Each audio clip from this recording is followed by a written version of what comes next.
사회에서 존경받아야 할 판사들의 탄핵 이야기가 수면 위로 떠올랐습니다. 그것도 사법사상 처음으로 판사들이 법관 탄핵 필요성을 밝힌 것인데요. 자, 출발점은 양승태 이른바 관리 판사들의 명단. 자, 즉 블랙리스트가 있었다라는 그 의혹이었습니다.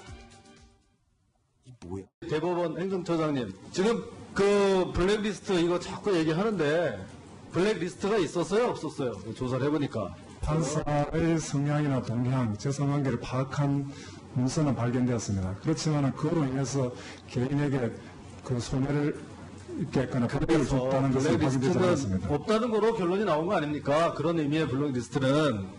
네, 그렇습니다. 예. 자, 사법부의 블랙리스트는 없다. 그 때문에 손해본 법관도 없다라고 하더니 어떻게 된 겁니까? 네, 실제로 블랙리스트로 볼 수 있는 그런 물건이 발견이 됐습니다. 검찰이 법원 행정처에 대한 압수수색을 했는데 그런 문건이 있었는데요. 법원 행정처 인사총괄 심의관실에서 작성한 무리야기 법관 인사조치 검토 이런 문건입니다. 보통 여기에는 음주운전이나 여러 가지 성비위 이런 것과 관련해서 판사들에 대한 인사조치의 참고자료로 쓰는 그런 문건이었는데 이게 그렇지 않고 법원 내에서 다른 목소리를 내는 판사들에 대해서도 여기에 이 내용이 담겨 있었습니다. 실제로 보면 송 판사의 경우에는 대법관 후보에 대한 비판의 글을 여러 차례 내부망에 올렸습니다. 그러자 송 판사가 보통 지방근무하고 지방근무를 하고 그다음에 수도권 근무하고 서울 근무 이런 식으로 돌아가는 그 인사 시스템에서 수도권에 근무를 한 다음에 서울에 인사조치를 내려야 될 상황인데 지방근무 발령이 내려진 사실 이런 것들도 포착이 됐고요. 실제로 인사에 반영이 됐다 이렇게 볼 수 있는 대목도 있었습니다. 또 다른 김모 판사의 경우에는 그 내부에서 여러 가지 대법관 추천과 관련해서 여러 가지 다른 목소리를 내부 인트라넷에 많이 올렸는데 그와 관련해서도 여러 가지 많은 그 관련 내용들을 그 문건에서는 담고 있었습니다.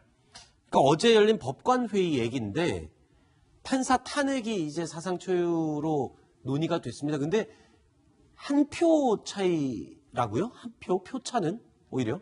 한 표 차이라는 게 네. 과반수를 넘겨야 찬성하는데 105명이 참석을 해서 찬성이 53명, 아하. 반대는 43명이었고 9명이나 또 기권을 했습니다. 그것도 네. 치열해서 결국 과반수 50명을 넘기는 한 명이 더 많았던 것인데요. 아하. 논지는 그겁니다. 지금 사법부에 대한 신뢰가 너무 떨어져 있기 때문에 네. 국민들로부터 이 탄핵 소추라도 한다는 의견을 보여줘야 네. 우리가 신뢰를 찾겠다라는 게 이제 찬성 쪽이었고 반대쪽은 법관은 정치인이 아니다. 이게 네. 정치적 그 의사결정으로 보일 수 있기 때문에 이건 반대한다라고 굉장히 격론이 있었다고 합니다. 아니 그런데 누구를 탄핵하는 겁니까? 뭐 판사 3,000명을 다 탄핵하자 이런 얘기는 아니잖아요. 그 부분까지 정하는 것은 아하. 이 사실 탄핵소추는 법관들이 하는 게 아니에요. 이 상황이 네. 얼마나 심각한 상황인지가 여기서 사실은 나타나는데 아하. 국회에서 탄핵 의결을 해서 헌법재판소가 결정하는 건데 네. 그걸로 해서는 법원에 징계를 해달라는 건데 스스로 징계를 받아야 될 어떻게 보면 법원의 판사들이 스스로 우리를 탓해달라고 요청을 하겠다는 거거든요. 아. 그 와중에 누구까지 찍어서 해달라고 하는 것은 네. 너무나 이제 지나친 월권행위가 된다라고 판단한 거죠. 네. 양승태 전 대법원장 시절에 어떤 사법거래 의혹이라든지 지금의 각종 논란에 대해서는 동의하지 않습니다만 문제는 우려스러운 지금 현재 사법부의 행태입니다. 동료 판사들을 탄핵해달라. 이렇게 하면서 탄핵의 대상도 적시하지 않았다. 네. 그리고 우리 헌법에는 삼권 분립을 규정하고 있는데요. 사법부의 일을 국회에 알아서 맡기는. 이렇다면 앞으로 우리가 재판을 받을 때 이거는 분명히 재판부가 문제가 있다라고 의혹을 제기하고 이 판사를 탄핵소추의 대상으로 삼아야 된다고 한다면 아무도 만류할 수 없는 거죠. 네. 예, 사법부에 지금 이런 그 분란이 어디까지 갈지 정말 걱정스럽습니다. 자, 탄핵 찬성과 반대로 이렇게 갈려 있습니다. 판사들도 지금 이 대표 법관들의 입장이 갈라지고 있는데 이렇게 법관들이 결의한다고 탄핵이 되는 건 아니잖아요. 아까 말씀하신 것처럼 우리를 탄핵해주세요.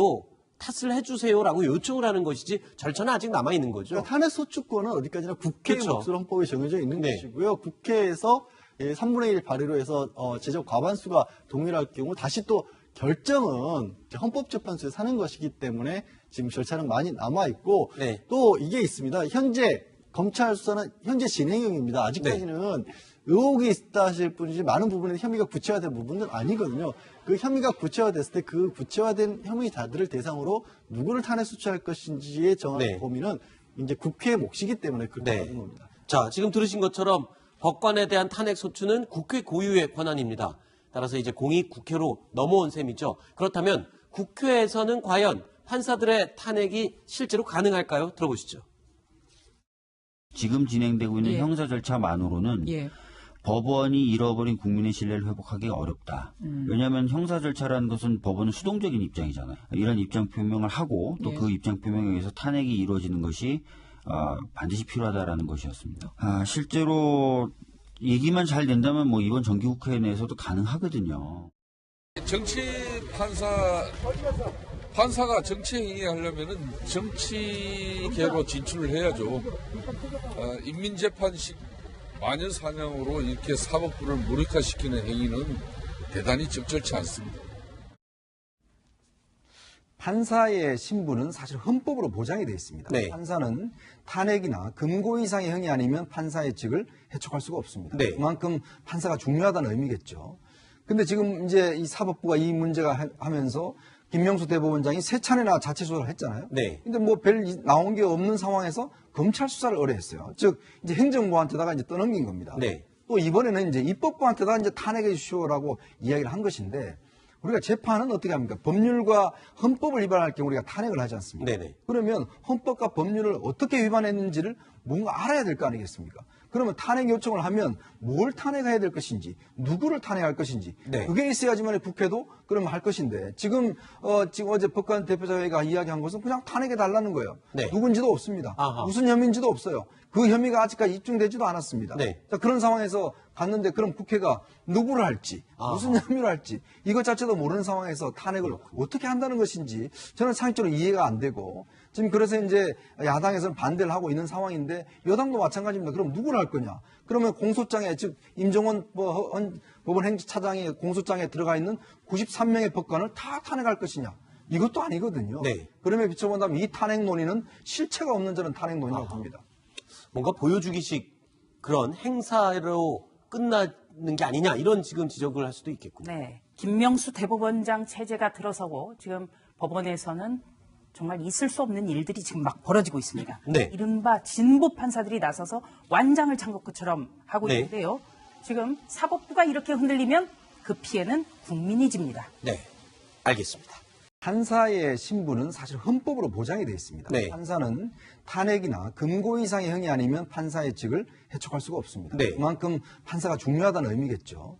근데 지금 이제 이 사법부가 이 문제가 하면서 김명수 대법원장이 3차례나 자체 수사를 했잖아요. 네. 근데 뭐 별 나온 게 없는 상황에서 검찰 수사를 의뢰했어요. 즉 이제 행정부한테다가 이제 떠넘긴 겁니다. 네. 또 이번에는 이제 입법부한테다가 이제 탄핵해 주시오라고 이야기를 한 것인데 우리가 재판은 어떻게 합니까? 법률과 헌법을 위반할 경우 우리가 탄핵을 하지 않습니까? 네네. 그러면 헌법과 법률을 어떻게 위반했는지를 뭔가 알아야 될 거 아니겠습니까? 그러면 탄핵 요청을 하면 뭘 탄핵해야 될 것인지, 누구를 탄핵할 것인지, 네. 그게 있어야지만 국회도 그러면 할 것인데 지금 어제 법관 대표자회가 이야기한 것은 그냥 탄핵해 달라는 거예요. 네. 누군지도 없습니다. 아하. 무슨 혐의인지도 없어요. 그 혐의가 아직까지 입증되지도 않았습니다. 네. 자, 그런 상황에서 갔는데 그럼 국회가 누구를 할지, 무슨 혐의를 할지 이것 자체도 모르는 상황에서 탄핵을 어떻게 한다는 것인지 저는 상식적으로 이해가 안 되고 지금 그래서 이제 야당에서는 반대를 하고 있는 상황인데 여당도 마찬가지입니다. 그럼 누구를 할 거냐? 그러면 공소장에 즉 임종원 법원 행정차장의 공소장에 들어가 있는 93명의 법관을 다 탄핵할 것이냐? 이것도 아니거든요. 네. 그럼에 비춰본다면 이 탄핵 논의는 실체가 없는 저는 탄핵 논의라고 봅니다. 뭔가 보여주기식 그런 행사로 끝나는 게 아니냐 이런 지금 지적을 할 수도 있겠군요. 네. 김명수 대법원장 체제가 들어서고 지금 법원에서는 정말 있을 수 없는 일들이 지금 막 벌어지고 있습니다. 네. 이른바 진보 판사들이 나서서 완장을 찬 것처럼 하고 네. 있는데요. 지금 사법부가 이렇게 흔들리면 그 피해는 국민이 집니다. 네, 알겠습니다.